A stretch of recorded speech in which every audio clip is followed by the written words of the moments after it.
Welcome to In the Zone with Anthony on Thursday, July the 18th. Can you imagine if this is actually the closing out of a chapter and the entering of a new one? That's the new way of saying I'm aging. Yeah.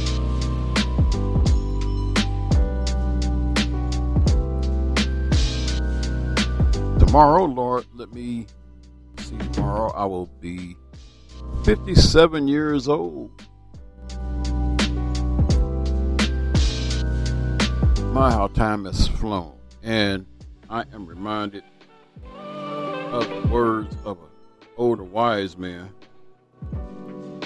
He says, you can always tell when you are getting close to another birthday because there is something ailing you coming up on a birthday that wasn't bothering you the previous birthday. The signs and times of getting older. Thank God there's a podcast. That's right, you're in the zone with yours truly, Anthony Smith. Hope you are enjoying your Thursday evening, wherever you may be, whenever you get a chance to hear this podcast. There's a lot to get to. But the first thing I want to do, because on X today, as of 17 hours ago, shout out to Wichita East High because it looked like they have landed them a hooper. Jaylen Phillips Gray, who is at 316 Jaylen, says for the 2024-25 season, I will be at Wichita East High School. And from what I'm seeing, he's been putting up some pretty good highlights on the AAU scene. So it looks like East High is getting them a player. Not trying to put too much pressure on a young man, but based on some of the clips I've seen of him, he could be an all-city performer this coming up season. Just put it out there like that. That's my take on it. I believe he's in good hands with Coach Witten. So be on the lookout for East High on the basketball court. And I know. Here we are, almost more than halfway, a little bit over halfway through the month of July. Football season is right around the corner. And, man, yeah, I will be doing my conference previews. I don't know if I will be breaking down every single team because these conferences have expanded. There is no longer a Pac-12. I mean, I think there's two teams that call themselves the Pac-12, in my opinion. Two teams in the Pac-12, you do not call that the Pac-12. You call that the Tupac Conference. I'm going to get that patented, copyrighted.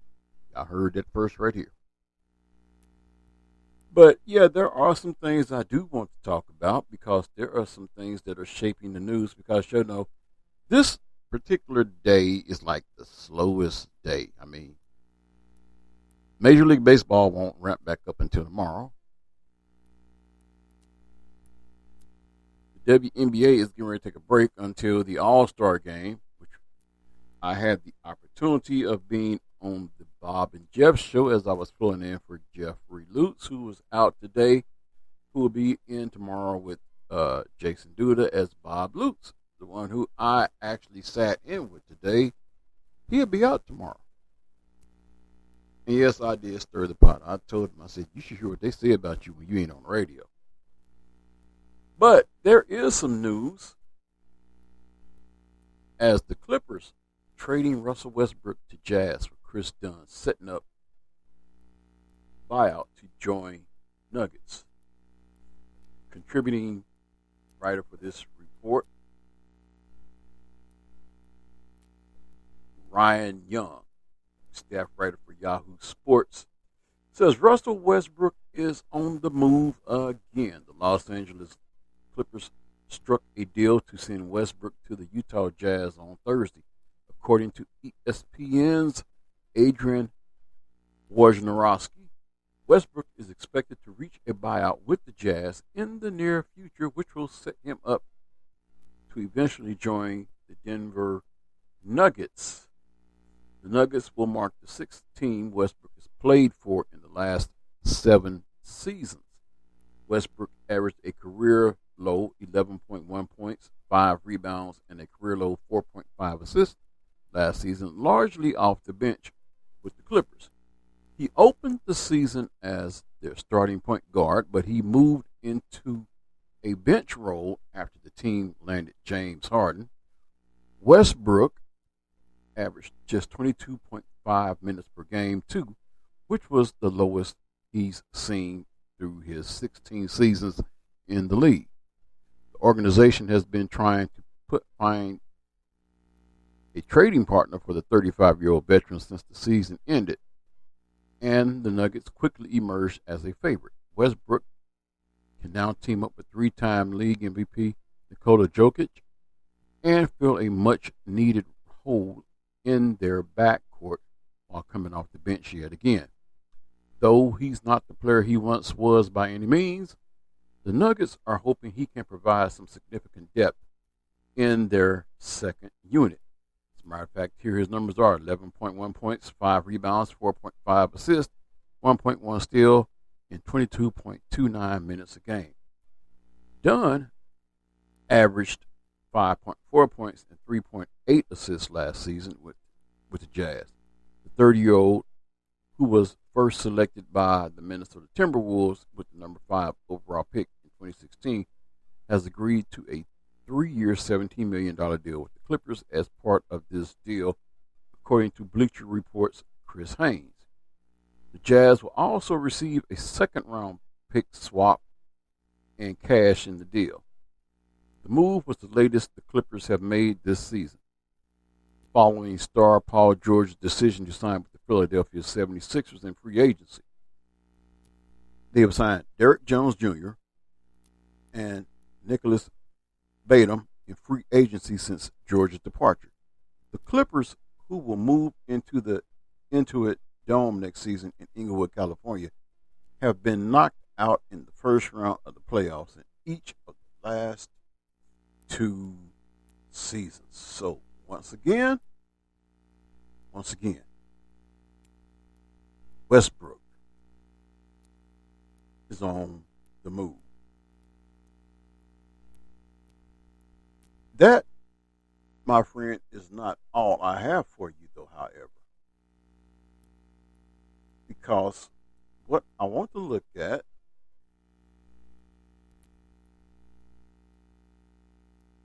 are some scores from the WNBA, as that was a talking point as me and Bob Lutz, we hashed it out. And the big thing that we had was the fact that he couldn't believe that the attendance, what it was in some of these games, as he was reading them off. As a matter of fact, I am going to rattle some of these numbers off to you as I pull it up, because he couldn't believe the numbers like 18,000, 13,000, 22,000.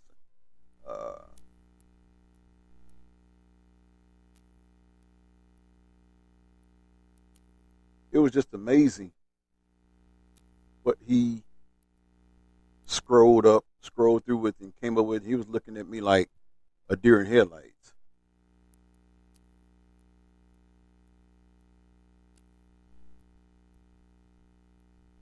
So we're going to try to get you these numbers as well, too, because I think it will bring to light that somebody is actually lying. I hear people on a regular basis say, no, I don't watch that. Ain't nobody watching the WNBA. Matter of fact, Antonio Brown, he hasn't been relevant since the last time we seen him streaking off the football field, taking his shirt off, whatnot. He has some disparaging remarks to make about the WNBA, saying that in a nutshell, without repeating some of the stuff he did say, nobody watches that. Well, numbers don't lie. Numbers do not lie. And we're still trying to pull some of these numbers up. And what I may have to do, since it's about that time anyway, I just might go ahead and take a break right here.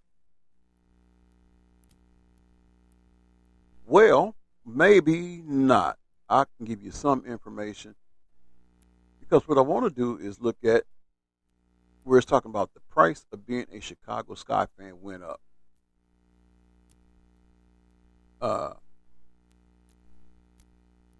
And on this picture, you see a lot of kids right here lined up autographs to get Angel Reese's autograph. But it says the price of being a Chicago Sky fan just went up. Where will the money go? The price of being a Chicago fan just went up. It was inevitable. Even a casual viewer this season could see it coming.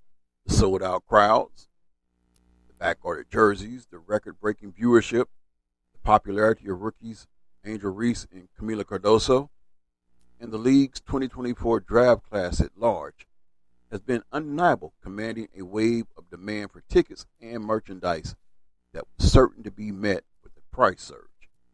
But for many long-time season ticket holders, it still came as a shock this week when the Sky sent out emails detailing that next year's invoice would be double or more from this year's price.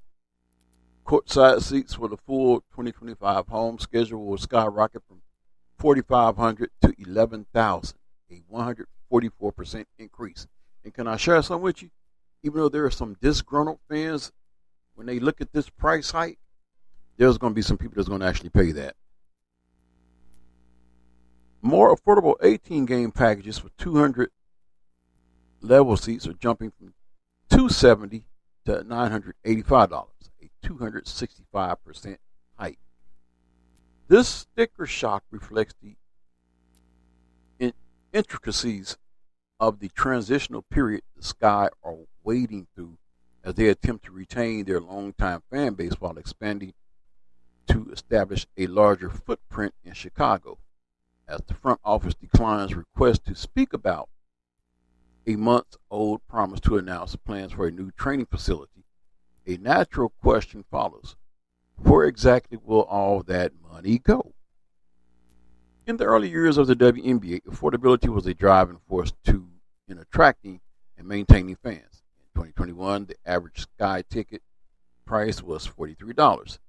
Even after that season ended with the championship, ticket prices increased more gradually in ensuing seasons to an average of $88 this year. This made the team notably accessible to fans in an expensive pro sports market. But next year's price increase seems to reflect that the Sky are adjusting to market norms in Chicago. For instance, it costs an average of $276 to attend a Bulls game last season, as the team led the league in attendance despite mediocre results on the court. It feels superfluous to ask what changed to garner this sudden spike. What changed? Everything. The WNBA is riding an unprecedented surge of attention and popularity. As a result, the league and its teams are recalibrating their worth in ticket prices, media rights deals, and even valuation of the franchises almost overnight. At its core, this is a reflection of success. Women's basketball never has been a hotter ticket, and players already are seeing the payoff as they earn major wins like charter flights that the Players Union had been fighting to achieve for years. For the Sky, the issue is what comes next. Fans are clamoring for standard improvements to match those beefed up ticket prices, including better food and drink options at Wintrust Arena, better perks for the season ticket holders, and improved in-game entertainment. But for the Sky, investment in revenue is an issue that runs much deeper. The Sky still are struggling to shake a long-held reputation of being a cheap franchise, which is centered around the team training in a public recreation center in Deerfield.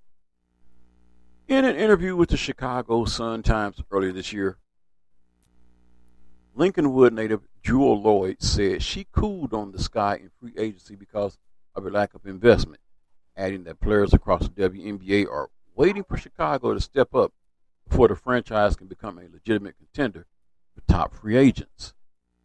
With the promise created by Cardoso and Reese, along with the additions such as coach Teresa Witherspoon and crafty guard Kennedy Carter, the Sky never have been better positioned to redefine themselves. But they can't take that step until they move their players into a more professional training facility, a process that increased revenue certainly could assist. Sky operating chairman Nadia Rawlinson has declined to speak with the Tribune about these efforts and refused questions until the front office is prepared to make a public announcement about a facility. But that announcement should have been made in May, when Rawlinson promised the Sky would have a significant update before the season started. So there you have some topic on money matters and what's going on within the NBA. Why is it going on within the WNBA? What's going on with the Chicago Sky? Well, look for increased prices. Hopefully that includes, with increased prices, means better facilities. That way you can get better free agents during the offseason. In other words, it's all about making that commitment to excellence. Well, look at here. I have rambled on for a good 17 minutes in that first segment. Talked a little bit about this and a little bit about that. Russell Westbrook on the move. Chicago Sky. Money Matters is on the move. So just a lot going on right now. And we haven't even scratched the surface. What I'm going to do is I'm going to take a break right here. And when I come back, we're going to have some more for you. So stay locked in the zone with yours truly, Anthony Smith. Just getting started. Hope you're enjoying your Thursday, right? The eve of the weekend.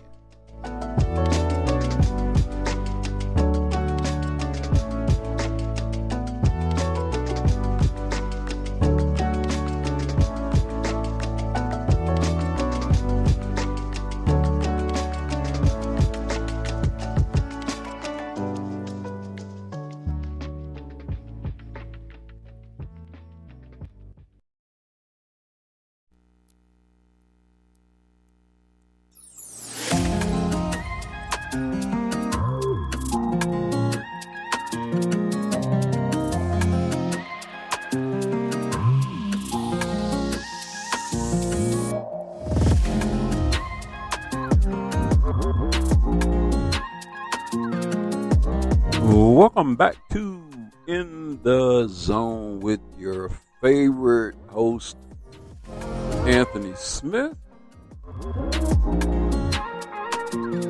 Hope you are enjoying your Thursday wherever you may be at. Hope you're staying cool. Hope you're locked in the zone. That's right. This is that other number one podcast. Talking about a little bit of this and a little bit of that. And one of the topics, and I know you're probably going to say, this guy sure is talking about a whole lot of women's sports. What is wrong with him? Ain't nothing wrong with me. I came from a woman. Of course I'm going to talk about a woman. I'm married to a woman. I love women. Love my wife. Love my mother. I just think it's time that we give these women the credit and due respect that they deserve, that they've been fighting for. Yeah, they may not soar high above the rim like you're used to seeing in the men's game. But can I tell you something, though? On the average, these teams that you look at, whether it's at the high school level, the AAU level, college level, the professional level, they actually, compared to the men, will play more team-oriented ball as opposed to the fellas, where you see a lot of isolation ball and a lot of individualism. It's a fact. It's not just what I'm saying. In talking with coaches that coaches the game, whether it be on the male side or the female side, even they will tell you the very same thing. And the girls are a little bit more hungry because all they want to do is entertain you, us, all of us. I've long said it, even since the days when I was going to Wichita State, checking out their women's basketball team, taking my daughter to games. I've often said, if you are a mother and a father and you have a child, I don't care if she's playing softball, now they want to play flag football, basketball, soccer. If that's your child, if that's your family, if that's your daughter, your niece, your cousin, your sister, whatever it is, if they're playing, go support them. What does it hurt you? Not a darn thing.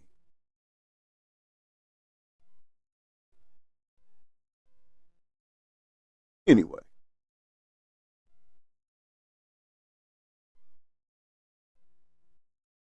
like I said, I have some more to get to. There is a schedule of games tonight, so and look like they will command the center stage. There are 3 games in the WNBA on tap for tonight. You have the 6-19 Washington Mystic going up against the 17-8 Minnesota Lynx. That game will be at 7. Matter of fact, let me rescind that. These games are not tonight. I don't know how in the world. There we go. Here's what we had. Last night's games as follows, because the WNBA is off until after their All-Star game. What I can tell you is last night's game between the Fever, Indiana Fever, and the Dallas Wings. The Wings pulled that game out 101-97. So just how did that turn out? Well, Caitlin Clark had 19 assists to break the WNBA game record in the Indiana Fever's 101-93 loss to the Dallas Wings on Wednesday night in the final WNBA game contest before the month-long break for the Olympics. Clark broke the mark of 18 set by Courtney Vandersloot for Chicago against Indiana on August 31st, 2021. And there is more to this story as we get into it. The Clark,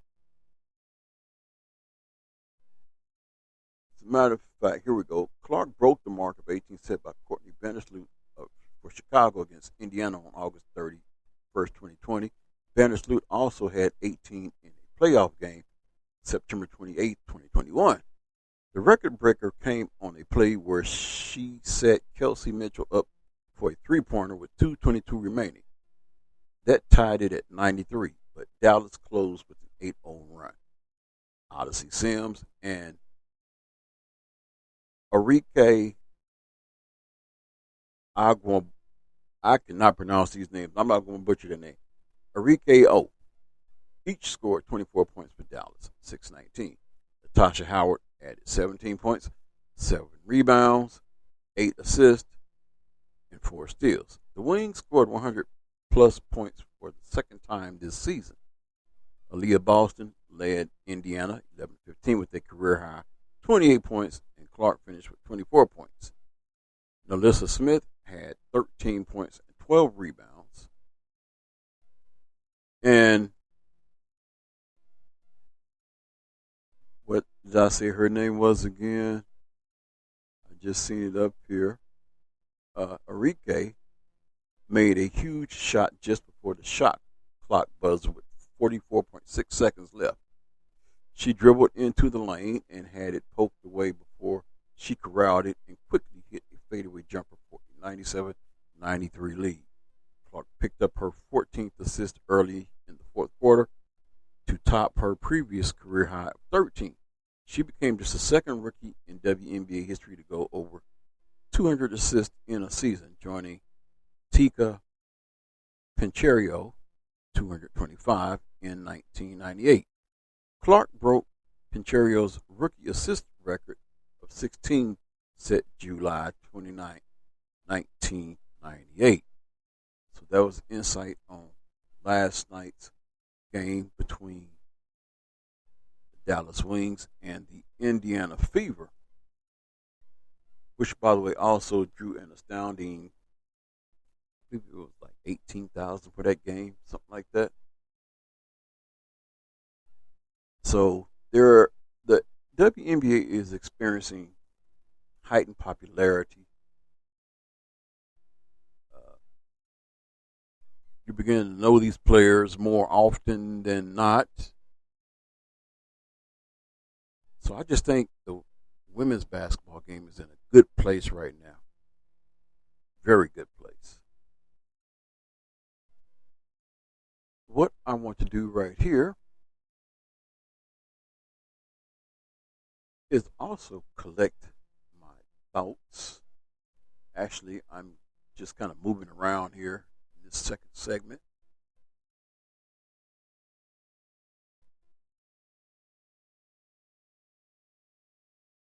Like I say, there is lots to get to. It's just that this has happened to be one of the slowest days of the sports world. No baseball, no basketball. I mean, there's other news that we could probably get to. But on average, this is one of the slowest sports days.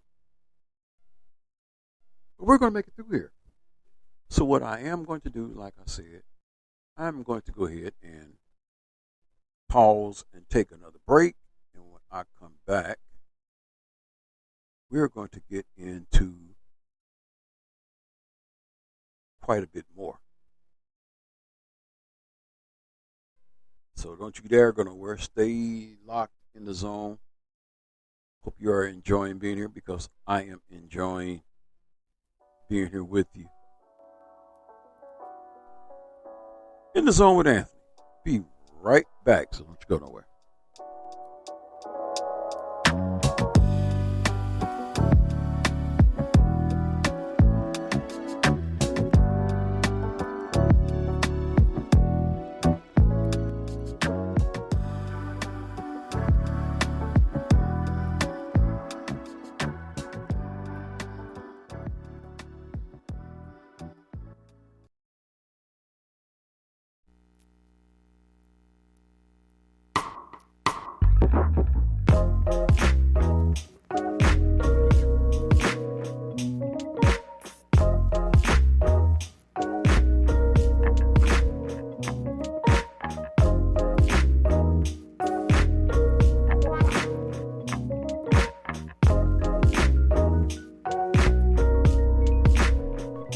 Welcome back to In the Zone with yours truly, Anthony Smith. I want to apologize to my listeners for that last segment that seemed like I didn't have a clue of what was going on. Sometimes even radio personalities have those, I call it human glitches, where it seems like you don't know where you're going with the segment. So I'm entitled to that. Once again, I want to say shout out to Bob Lutz, who had me on, filling in today on one of the best talk shows locally, one of the best local talk shows on KFH, the Bob and Jeff Show. Each time I've been on, it has gotten better and better. I've had a blast, so I want to thank one Bob Lutz. Like I say, I'm indebted to him for getting my foot in the door to get on talk radio. Of course, my journey goes back even farther than that. There's a guy, he's out in Manhattan, he's out in Manhattan, Kansas. He has his own podcast called Running the Table. Well, he also had a radio show of the same name until it abruptly the plug got pulled on it. But his name is Rick Thomas, and I'm pretty sure those of you in radio business know who Rick Thomas is, as he was also a member of the staff at a radio station called T95. So also send some shout outs to people who were influential in me getting in the radio. One being Chris Allison, as he was at a station out on the west side of town. He used to let me come and sit in up under him. And I know y'all have heard these stories before, but it's just always good to reflect back on where you came from and where you're at and what you're doing. So, people like Chris Allison who let me sit up under him and watch how he does things. A guy who was also the program director at that station I used to work at, Joe Navarro. He was the one who let me actually open up the mic and talk on the radio for the first time. And to me, that was the thrill of a lifetime. And I handled it like a pro. I wasn't nervous. It was something I wanted to do. I could just taste it, and I loved it. And since then, I've been wanting to do something in radio. I became a board op at that radio station. And the reason I'm not saying that name, even though I could say it on my podcast, is out of respect to where I'm currently at. So that's why you don't hear me dropping another radio station name, because I am currently employed by the Odyssey Wichita Group, KFH Sports Radio. So it's all about respect. But there's no disrespect of me not calling the other station's name. It's just that those who know me know where I started, where I came from, to where I'm at now. Mention names like Scott Stiles, Wild Man Willie. That's how I got the name from my other podcast, which is the A-Train Sports Talk Podcast. Plain and simple. That's how I got that name. So kudos to you guys. Y'all the one that got me into this. So, and I differentiate the two because on my A-Train Sports Talk Podcast, I always say that it's the number one podcast, but now I added a twist. It's the number one podcast that give young student athletes a voice. That is very important, because I was listening to a radio show, and we're going to get into, let me just go ahead, set the table for what we're going to talk about in this next segment. We're going to look at X Factors for college football's top 25 teams in 2024. Might not get through the whole list. May table some of it for maybe the next time I do this show, or I may just break this down in chunks and put it on this show as well to get you ready for some college football. I know you can't wait. Can you believe it's around the corner? But the importance of my other podcast is more, I could say, more locally. Every now and then I will talk some national sports on there, but it's all about giving the young people a voice. I mean, you have some young people right now playing AAU basketball. They've been playing basketball year round. And, I was listening to the Chris Broussard and Rob Parker, the Odd Couple show, and somebody was spilling in for Chris. So it was Rob Parker and, I don't know, it might have been Ernie Spaniard that particular day. I'll put it to you this way. Both of them sound like a bunch of old men, get off my lawn type, because the way they were talking. Now, y'all know, growing up, anyone who's my age, I'll be 57 tomorrow, so let me put that out there. Anybody who knows me, we grew up, if you checked out the Little League World Series, we had to have a TV guide when the game was going to be on. It was usually on ABC, free TV. Fast forward from those yesteryears to now, and now you get pretty much the whole plethora of games leading up to the Little League World Series. So much to the point to where Rob Parker has someone in this hip pocket they were talking about. It is too much to have these kids on TV like this. Trust me, I did not agree with the statement, and there may be some who did agree, saying putting these kids on TV like that, that's too much. I don't think it is. I think it gives the kids some incentive to know that, hey, there's a possibility we're going to be playing on TV. They're working on their game. But even more so, these kids are staying out of trouble. I look at it like this. Some may be saying these young people playing in these AAU tournaments at a young age, getting to travel. You know what? I am not mad at them. I've even had coaches from some of these AAU teams on. I've had some of these players on my other podcasts. And the main thing I emphasize is this right here. I ask them, what is their grade point average? And then I tell them, I want you to emphasize the importance of an education. For the most part, they all pretty much nail it. I even found out that even some of the AAU coaches, if you're not making the grades, they're not having it. So it's not just in the school, but it's outside the school. And like I say, you give these young people an outlet where it keeps them occupied and out of trouble. Isn't that what we want in the end?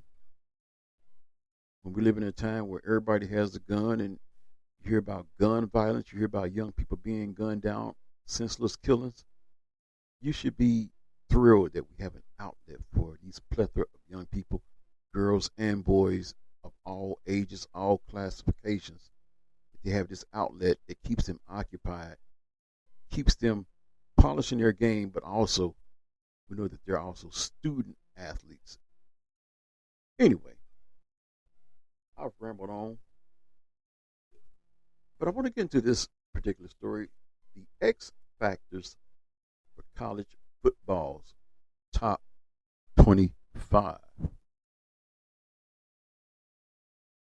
And I definitely want to take a look, but I also, if I can by any means necessary, I may have a little bit of audio that I can share with you because it looks like Nick Saban, yes, that guy, Nick Saban,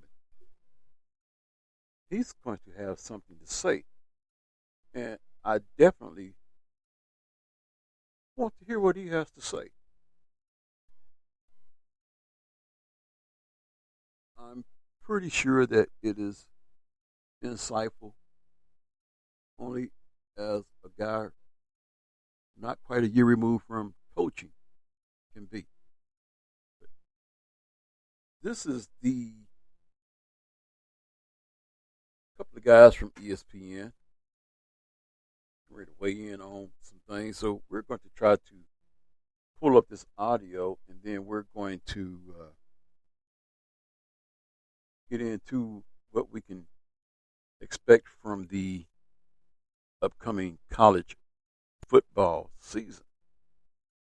Be interesting to know what that would be because I can't wait. I'm very thrilled about what is to be. I mean, you look at the Big 12 now, and my goodness, how the landscape has changed. So we're going to pull up this audio, so bear with me as we pull this up. So, do you look at it as we start this thing as though Georgia is the team to beat? Well, I think Georgia has a really good team. I think Texas has a really good team, but I also think there's 6 or 7 teams in the SEC who could be playoff teams. So if you take all that into consideration and these people are all playing each other, it's hard to know exactly who's going to come out on top. I mean, it's almost like musical chairs, trying to predict who's going to sit down first. So I think it's because of the structure of the conference now with 16 teams and the kind of schedule you got to play and no divisions, all those things are going to, sort of weigh into who has the most success. And it always, happens that if you can stay healthy and you're lucky and the good players on your team stay focused on what they need to do, that's going to help you be successful. So a lot of factors go into making a prediction like that right now. And there you have the words of one Nick Saban, who better know about the SEC than one who has coached and dominated for such a long time. So we look at the X Factors for college football's top 25 teams in 2024. So when considering the top teams in college football for the 2024 season, some certainly have a larger margin of error than others. The most talented, deepest teams can overcome flaws, injuries, and unforeseen challenges easier than contenders who fall a bit lower in the pecking order. But what is the one thing that will carry the greatest weight in determining whether the season will be great, good, or a disappointment for each team in the post-spring top 25?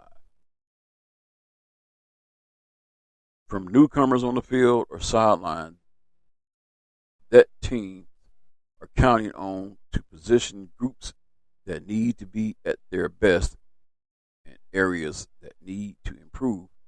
Here are the biggest X factors that could make or break the season for each of the top 25 teams. Number one, the Georgia Bulldogs. Transfer tight end Benjamin Eurosek, quarterback Cameron Beck loves throwing two tight ends.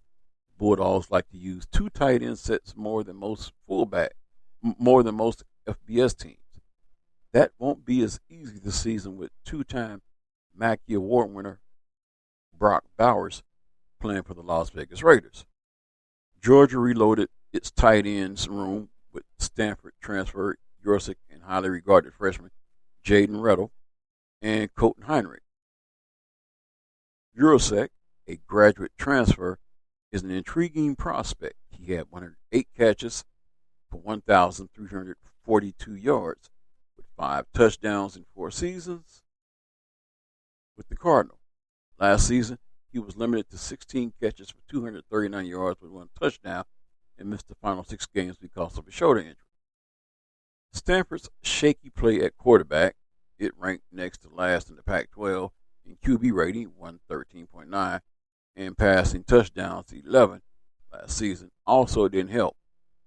Oscar Delp will probably be the starting tight end, and Eurosek's pass-catching skills and ability to run should get him on the field early and often if he picks up the offense smoothly. Number 2, Ohio State Buckeyes. Freshman wide receiver Jeremiah Smith. Ohio State has had an incredible run recently at wide receiver, headlined by first-round NFL draft picks Garrett Wilson, Chris Olave, Jackson Smith-Njigba, and Marvin Harrison Jr. The Buckeyes appear to have another future star at the position in Smith, who turned heads during the spring. If Smith lives up to the hype in his debut season, the Buckeyes could boast the nation's top receiving duo once again in him and preseason All-American Emeka Egbuka. Number 3, they now call the SEC their home, Texas Longhorns. Chemistry. Texas and quarterback Quinn Ewers took a huge leap forward last season on offense, with the Heisman contender leading a pinpoint attack. But the NFL draft showed how much talent the Longhorns lost. Wide receiver Xavier Worthy ran the fastest 40 time in combine history, 4.21, and was picked in the first round. Fellow receiver Adonai Mitchell, a Georgia transfer who caught 11 TDs last year, went in the second round. Tight end Jatavion Sanders, 99 catches the past 2 years, went with the first pick of the 4th round. Combine them with Jordan Whittington, Rams, and Jonathan Brooks, a running back who went in the second round, and the Horns lost 76% of their receptions and more than 80% of their receiving yards. As expected, Texas reloaded, including signing transfers Isaiah Bond, Alabama, Silas Bowden, Oregon State, and Matthew Golden, Houston, along with 5-star receiving recruit Ryan Wingo. Number 4, the Oregon Ducks, tight end Terrence Ferguson. Everyone knows the Ducks are loaded at wide receiver with Tez Johnson, Evan Stewart, Trayshawn Holden, and others. Quarterback Dylan Gabriel will have a slew of options. But Ferguson could be a crucial part of Oregon's offense because of his ability to be a force in the middle of the field and inside the red zone. the Ducks have the weapons to stretch the field and throw fastballs. Ferguson, who scored 6 touchdowns last season, could be their changeup. Number 5, Notre Dame Fighting Irish. Transfer QB Riley Leonard. What exactly do the Irish have in Leonard? Over 2 seasons at Duke, Leonard looked like a potential first-round NFL pick at times, but an injury ended his 2023 season early and kept him out of spring ball in South Bend. Moreover, Leonard's overall numbers from 2023 don't exactly scream superstardom. 57.6% completions, 6.7 yards per throw, 3 touchdown passes, and 3 picks. Obviously, his upside far exceeds those numbers, but the Irish have invested a lot in luring him from Duke, and it's fair to wonder whether even a repeat of fellow ACC transfer Sam Hartman's performance from 2023 would be enough to lift Notre Dame's offense to something approaching playoff caliber. The Irish have new faces at tailback, left tackle, and several key receiver spots, so it's an offense in transition well beyond the QB spot. And until Leonard gets on the field with the rest of those new faces, it's hard to say what expectations are reasonable. Number 6, Ole Miss Rebels defensive line. There's a reason Lane Kiffin is excited about his defensive line. He's been around and coached against elite defensive lines in the SEC and knows this is the deepest and most talented group of defensive linemen he will put on the field at Ole Miss. Tackle Walter Nolan, Texas A&M, and edge rusher Princely Human Milan, I believe I pronounced that right, Florida, are portal additions who are on NFL draft boards. Returning are end Jared Ivey and J.J. Pague, who combined for 19.5 tackles for losses last season, along with massive 6'7", 335-pound tackle Xavier Harris, senior tackle Kilo Stone, and a promising crop of freshmen. One of the things that kept Ole Miss from making the jump from being a really good SEC team to conference title contender was the lack of defensive line that could take over games. The Rebels might have that this season. Tell you what I'm going to do right here, because there's more to get to on this top 25 list.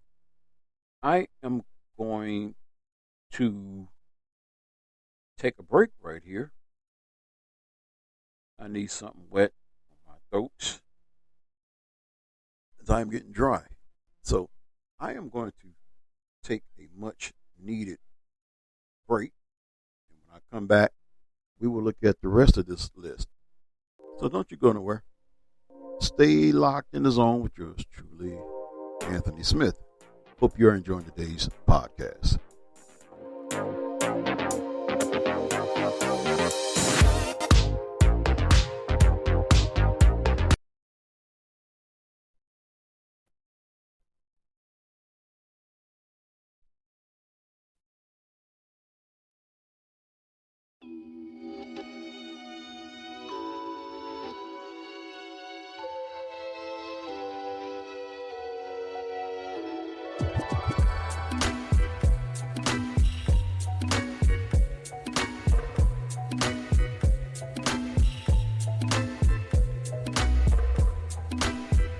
Welcome back to In the Zone.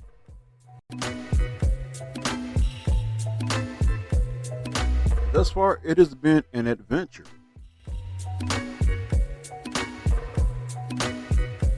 And I hope you have enjoyed every moment being right here locked in the zone with yours truly, Anthony Smith. As we have brought you up to speed on several topics, we've looked at the Russell Westbrook trade to Denver.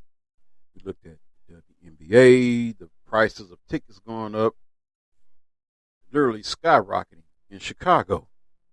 Fans want to know where the money is going to. I had one segment seem like I was just very clueless. We have those moments.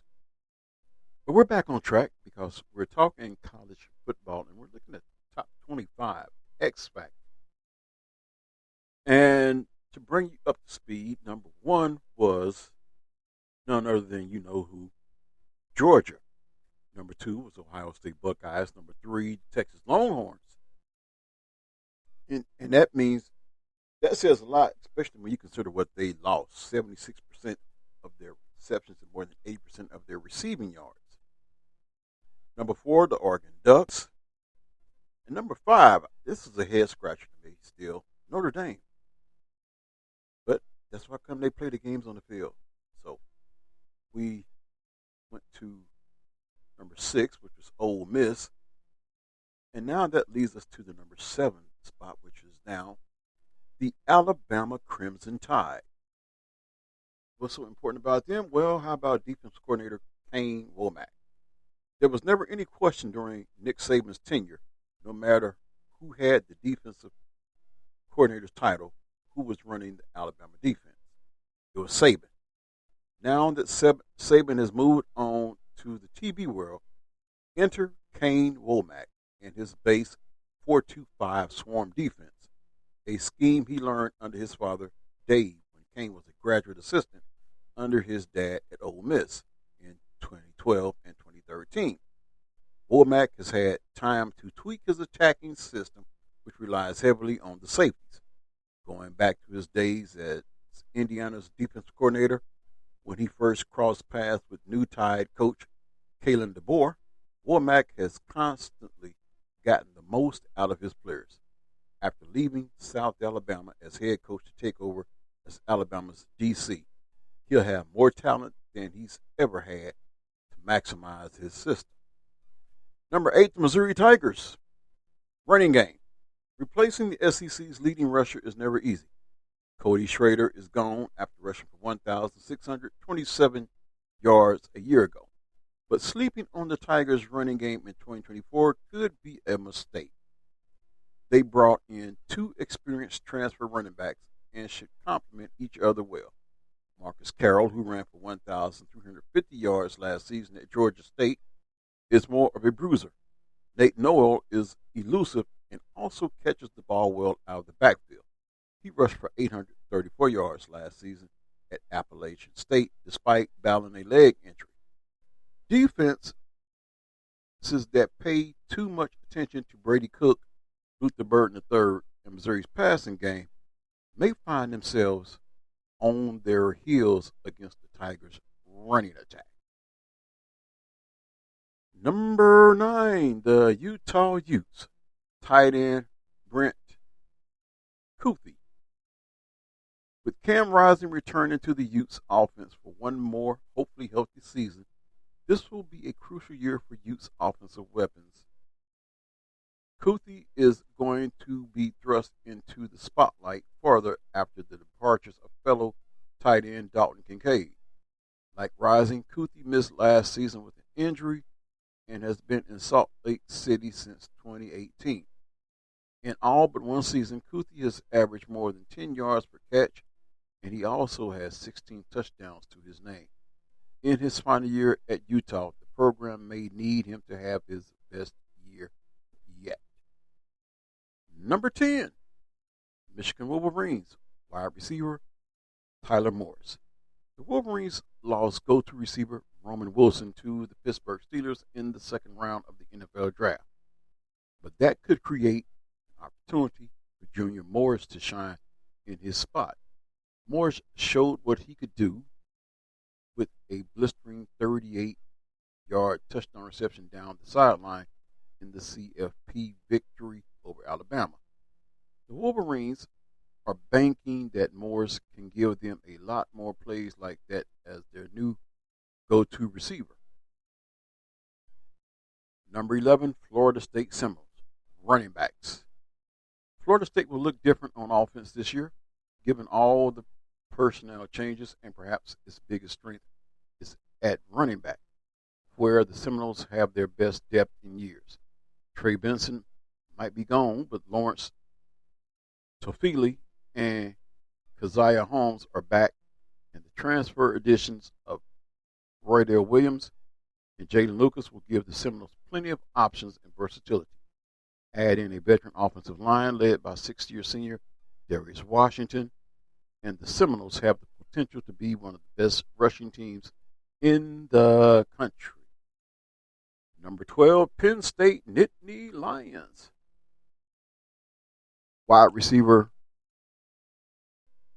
Transfer wide receiver Julian Fleming.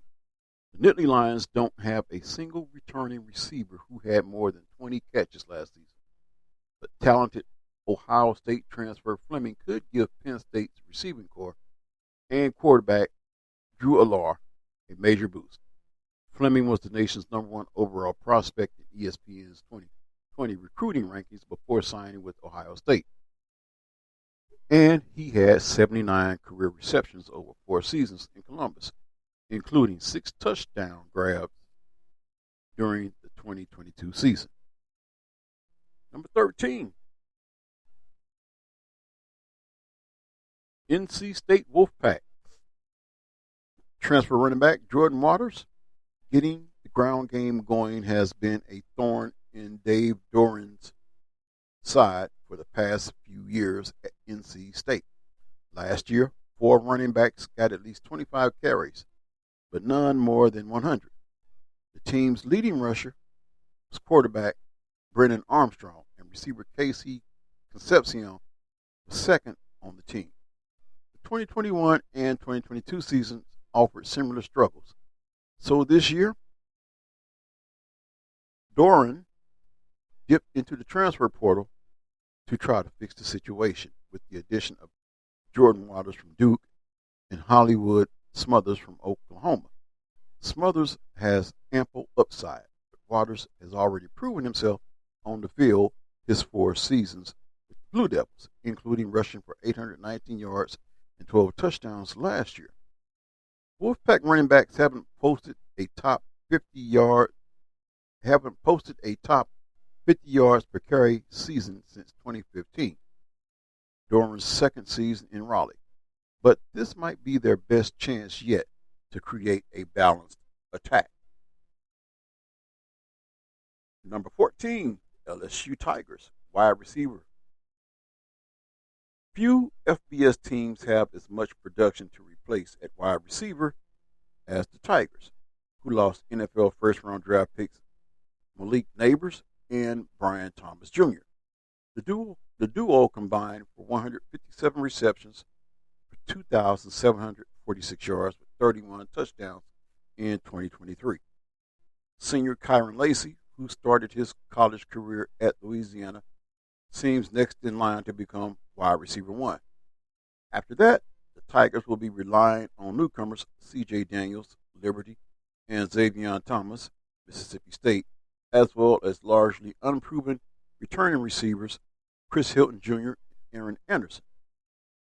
Thomas, who will compete with Anderson for the slot receiver spot, has the potential to be one of the most explosive players in the FBS. He averaged 12.4 yards every time he touched the ball last season. He returned the opening kickoff 94 yards for his score in a 51-10 loss to Texas A&M. He has top-end speed to beat secondaries over the top. He should be even better in a much more efficient LSU offense. Number 15, Tennessee Volunteers, defensive tackle Bryson Eason. The Volunteers figure to have one of the better defensive lines in the SEC in 2024, with James Pierce Jr. and Elijah Simmons, Amari Thomas, Omar Norman Lott, and others coming back. One player that teammates and coaches have raved about since spring practice is senior Eason. The Memphis native arrived at UT as an oversized inside linebacker. He moved to defensive end and kept growing. Defensive line coach Rodney Gardner has helped transform Eason into an interior lineman. And Easton had a career high 27 tackles, 4 quarterback hurries, and 5 tackles for loss in 13 games in 2023. Now, 6'3", 303 pounds, Garner says Easton is just scratching the surface of the player he can be. He could be more than a complementary player to the Vols, more established pass rushers. Number 16, the Clemson Tigers. Freshman receivers. It's no secret Clemson has struggled to develop receivers in recent years.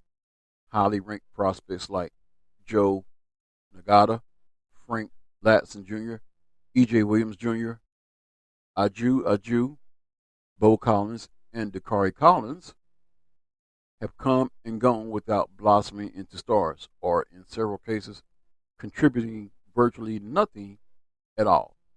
On the other hand, freshmen have largely led the way. Collins in 2021, Antonio Williams in 2022, and Tyler Brown last season. Though their development hit a wall after that for varying reasons. That certainly hasn't helped Clemson's oft-criticized quarterbacks. In 2024, however, there's a chance to turn that trend around. Brown returns following a strong freshman campaign, and Antonio Williams should be healthy.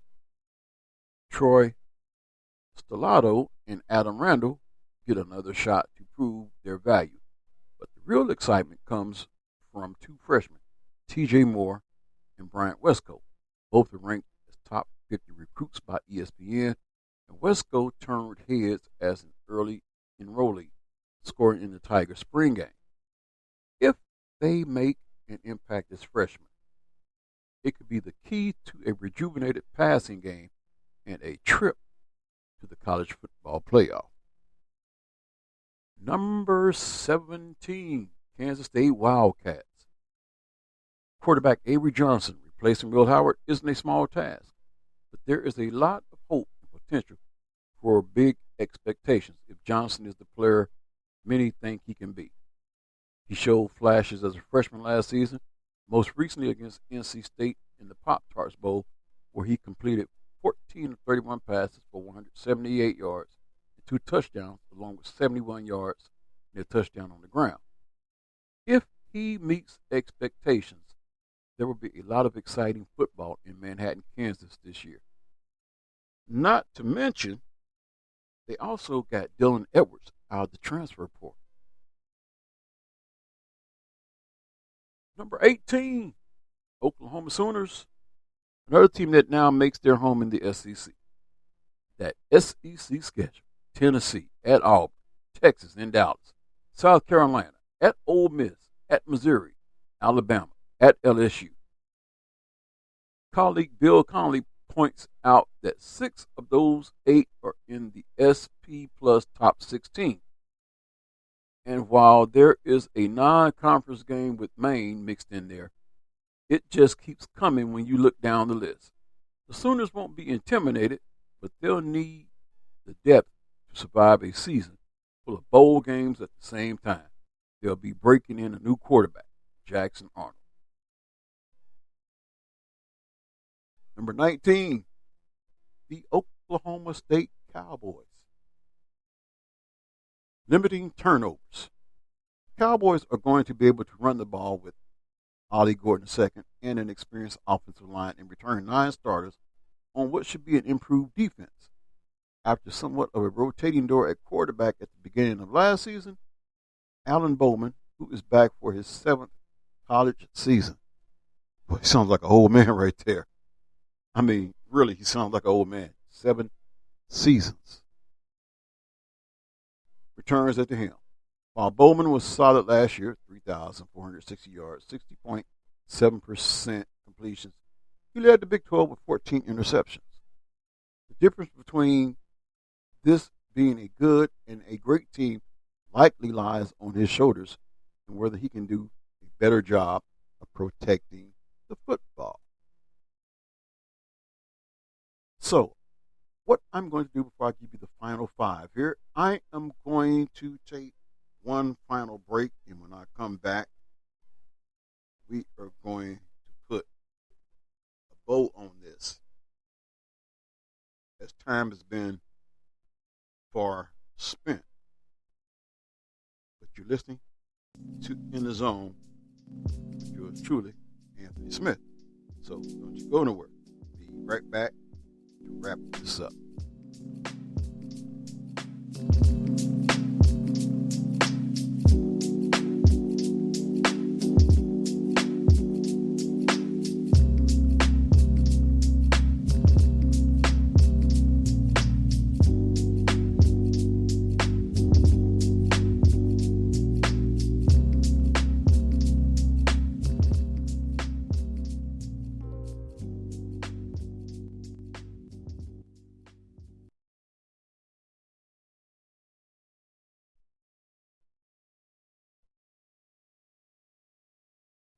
Mr. Max Market, formerly known as P&P, is fully stocked for all your grocery needs. We carry the largest selection of hot links in Wichita, including the world-famous Oklahoma links from Mountain View and Rogers, Kansas links from Yoder, Colorado links from Gold Star, as well as national brands such as Siegel and Dietz. Our meat department stocks ribs, pork butts, pork chops, brisket, hams, chicken, hamburger meat, oxtails, buffalo fish, whole catfish and fillets, and much more. In season, we stock hard-to-find produce such as red, yellow, orange, and purple meat, watermelon, cantaloupe, melons, tomatoes, corn, greens, okra, and more. We have a huge selection of fish fry, seasonings, sauces, and rubs, including the full lines of Louisiana and Slap Ya Mama products. In addition, we have all grocery staples including flour, sugar, bread, butter, cheese, snacks, milk, canned goods, candy, snacks, and drinks.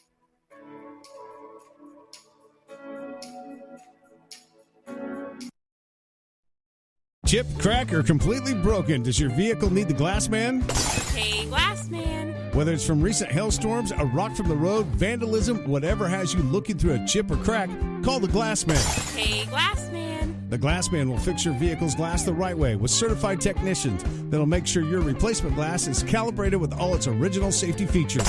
Hey, glass man. Bring your vehicle to the Glass Man just west of West Street on Central, or get it fixed by their mobile unit, 316-669-GLASS, or at heyglassman.com.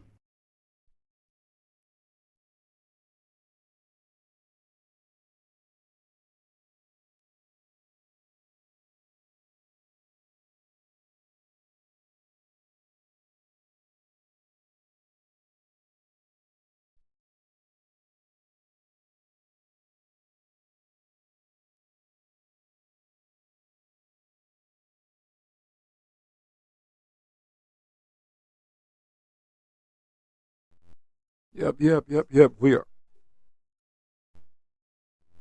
We are back.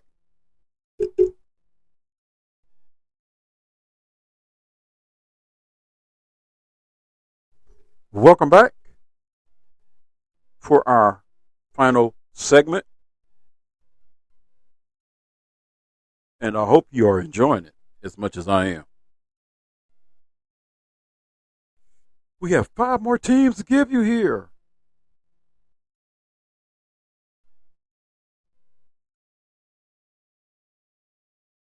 And we want to give it to you right now. So let's just go ahead and do this.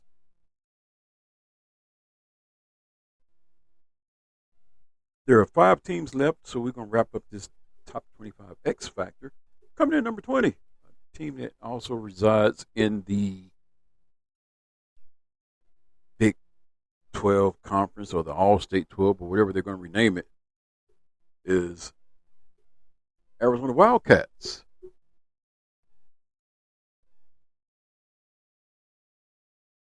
Cornerback, Tacario Davis. Davis was one of the Wildcats' top players on defense last year, totaling 13 tackles, 1 interception, 15 pass deflections at cornerback. But once the season ended and Arizona lost head coach Jed Fitch to Washington, Davis entered the transfer portal and looked to be on his way out. But after going through spring ball with new coach Brent Brennan, Davis took his name out of the portal giving the program 4 returning starters in the secondary and bolstering a defense that needs to improve in order to give Arizona a shot at being a force in the Big 12 in its first season in the conference. Number 21 would be the Virginia Tech Hokies. QB Kyron Drones. It's hard to call Drones an X Factor since he is the most well-known player on the team.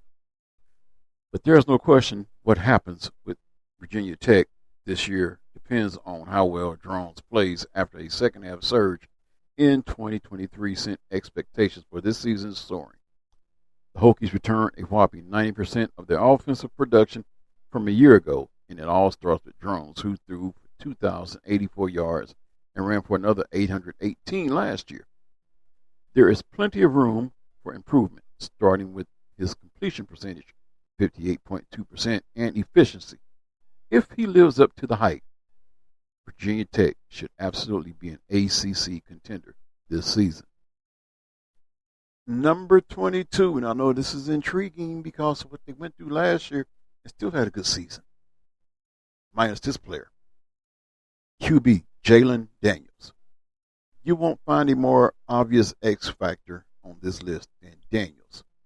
When he is on the field, he is a Heisman contender. And Kansas is one of the most fun teams to watch in all of college football. In 3 games in 2023, he completed 75% of his passes for 705 yards, 5 touchdowns, just one interception. When he's not on the field, well, it's not quite the same. The Jayhawks need Daniels. Number 23. Here's another team that could use Jaylen Daniels, but y'all can't have him. No, seriously. When you look at their offense ineptitude, yes, they could definitely use a Jaylen Daniels. No doubt about it. I mean, there's no other way to put it out there than this team need a Jaylen Daniels. For real. Seriously. But enough of that. Number 23, OC Tim Lester. The number 23 Iowa Hawkeyes. The Hawkeyes have a new offensive coordinator in Lester, who spent last year as an analyst for the Green Bay Packers. Before that, he was Western Michigan's head coach. Lester is charged with reviving an Iowa offense that ranked last in the Big Ten in 2023 in yards, 235.4 per game. Passing yards, 118.6, and points, 15.4. Finding a way to generate more chunk plays will be critical for Lester and the Hawkeyes. Iowa produced only 33 plays of 20 yards or more in 2023. Last among Power 5 offenses. Number 24, the Miami Hurricanes. Receivers. We all know what quarterback Cam Ward is capable of doing. But the big question for Miami is whether he has the receivers who can make the type of big explosive plays that have been routinely missing from the Hurricanes offense. Early returns say yes.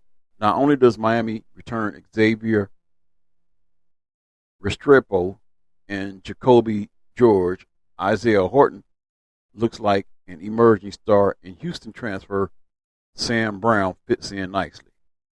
In its recent history, Miami has had some nice go-to receivers, but the depth and explosiveness down the field has been missing. That should change for the Hurricanes in 2024.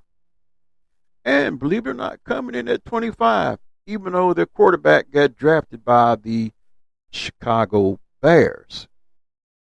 USC, their Dorcas transfer running back Jaquavius Marks. Lincoln Riley has made it almost a tradition now. Every offense he's been at, every offseason he's been at USC, he's going outside the program to grab at least one veteran running back from the transfer portal, and each year it has paid dividends.